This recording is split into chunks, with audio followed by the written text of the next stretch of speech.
శ్రీ శృంగేరి జగద్గురువులు శంకరాచార్య శ్రీ శ్రీ భారతీ తీర్థ మహాస్వామి వారి 75వ వర్ధంతిని పురస్కరించుకుని జగద్గురువులు శంకరాచార్య శ్రీ శ్రీ విధుశేఖర భారతీ సన్నిధానం వారి అనుగ్రహ ఆదేశానుసారం వారి పరిపాలనలో ఉన్నటువంటి విజయవాడ శివరామకృష్ణ క్షేత్రంలో ఈ రోజు నుండి 75 రోజుల పాటు ప్రతి నిత్యం కూడా 10 పారాయణలు, చండీ పారాయణలు, ఒక చండీ హోమం ప్రారంభించడం జరిగింది. రేపటి నుండి ఉదయం పారాయణ హోమము, సాయంత్రం పూట వివిధ అంశముల మీద దేశంలో లబ్ధ ప్రతిష్ఠులైనటువంటి అనేక మంది పండితుల చేత కార్యక్రమం ఏర్పాటు చేయడం జరిగింది.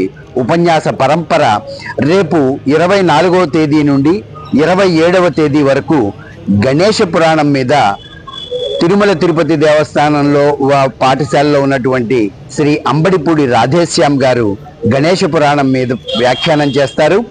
28వ తేదీ నుండి 31వ తేదీ వరకు దేవి భాగవతం మీద ధూళిపాళ రామకృష్ణ గారు ప్రత్యేక వ్యాఖ్యానం చేస్తారు. 1వ తేదీ ఫిబ్రవరి 2, 3 రోజుల పాటు శంకర విజయం మీద సామవేదం షణ్ముఖ శర్మ గారు 3 రోజుల పాటు ప్రత్యేక ప్రవచన కార్యక్రమాలు ఇక్కడ జరుపుకుంటున్నాం. 4-2 నుండి 6-2 వరకు లలితా సహస్రనామ వ్యాఖ్యానం శ్రీ విశ్వనాథ గోపాలకృష్ణ శాస్త్రి గారి చేత తెలియజేసుకుంటున్నాం. అదేవిధంగా 7వ తేదీ ఫిబ్రవరి నుంచి 9వ తేదీ వరకు కూడా యోగ వాసిష్టం మీద తిరుమల తిరుపతి దేవస్థానానికి చెందినటువంటి శ్రీ కుప్ప విశ్వనాథ శాస్త్రి గారి యొక్క ప్రత్యేక కార్యక్రమం ఏర్పాటు చేసుకున్నాం. అదేవిధంగా 10-2 నుంచి ఫిబ్రవరి 10వ తేదీ నుంచి ఆ నెలాఖరు వరకు 28-2 వరకు కూడా మహాభారతం గురించి మల్లాది చంద్రశేఖర్ శాస్త్రి గారి కుమారులైనటువంటి మల్లాది వెంకట రామనాథ శర్మ గారు రోజుకొక పర్వం మీద మనందరికీ కూడా ప్రత్యేక కార్యక్రమం చేస్తున్నారు.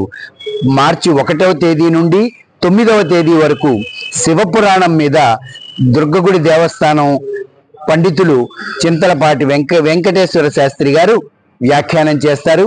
10వ తేదీ నుండి 14వ తేదీ వరకు హరివంశం మీద శలాక రఘునాథ్ శర్మ గారు, మార్చి 15వ తేదీ నుండి 21వ తేదీ వరకు రామాయణం మీద ప్రత్యేకంగా మల్లాప్రగడ శ్రీమన్నారాయణ గారు, 22 మార్చి నుంచి 28 వరకు శ్రీమద్ భాగవతం మీద తంగిరాల రాజేంద్ర ప్రసాద్ గారు, 29 మార్చి నుండి 8 ఏప్రిల్ వరకు మార్కండేయ పురాణం శ్రీపాద సుబ్రహ్మణ్య శాస్త్రి గారు, ఈ విధంగా 75 రోజుల పాటు వివిధ అంశాల మీద ఇంత గొప్ప పండితోత్తములు శివరామకృష్ణ క్షేత్రంలో సాయంత్రం 6 గంటల నుంచి 8 గంటల వరకు ప్రవచనాలు ఏర్పాటు చేయబడ్డాయి. జగద్గురువుల యొక్క 75వ వర్ధంతిని పురస్కరించుకుని ఏప్రిల్ 3వ తేదీ మనందరికీ పండగ రోజు, అదే జగద్గురువుల యొక్క పుట్టినరోజు 75వ వర్ధంతిగా మనం చేసుకున్నందుకు ఆనందపడుతూ వారి ఆదేశాన్ని పాటిస్తూ మీ అందరూ కూడా ఆ కార్యక్రమాల్లో పాల్గొని జగద్గురువుల చండీమాత యొక్క అనుగ్రహ ఆశీస్సులు పొందవలసిందిగా కోరుకుంటున్నాం. నా పేరు శిష్లా హనుమత్ ప్రసాద్, ధర్మాధికారి, విజయవాడ శివరామకృష్ణ క్షేత్రం.